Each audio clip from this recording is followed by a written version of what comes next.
مش اوفر لما بنقول فعلا الضربه ما بتجيش غير من القريب.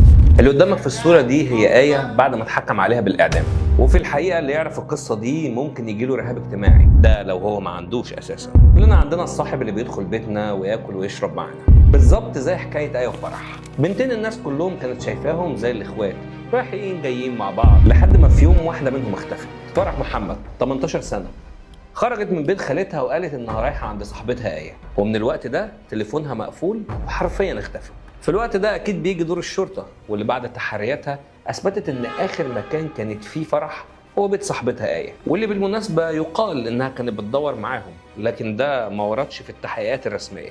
بعد 4 ايام ورد بلاغ عن جثه مرميه في المجاري، وزي ما توقعت هي جثه فرح. الجثه كانت متحلله وفي حاله تعفن، محروقه ومتقطعه، لدرجه انهم محتاجوا تحليل DNA عشان يعرفوا مين دي. ولما النتيجه طلعت طبعا الكل انهار، طلعت فرح البنت المفقوده، واللي محدش كان متخيل انها انتهت بالطريقه دي حتى لو كان توقع وفاتها. بتفريغ الكاميرات ظهرت مفاجاه، توك توك بيرمي شوال في المصرف، وبالتعرف على السواق مسكوه واعترف ان آية هي اللي طلبت منه يرمي الشوال ده، وقالت له انها شنطه فيها فراخ ولحمه بايظين عشان خاطر الفريزر فصل. ان السواق ما كانش يعرف ان اللي جوه الشوال ده جثه فرح. ومجرد ما آية شافت سواق التوك توك ومعاه الشرطه عند بيتها انهارت وحكت انها اتخانقت مع فرح عشان 3600 جنيه.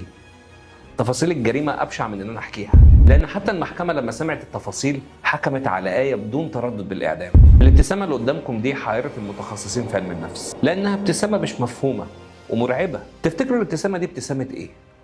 اكتبوا لنا في الكومنتات.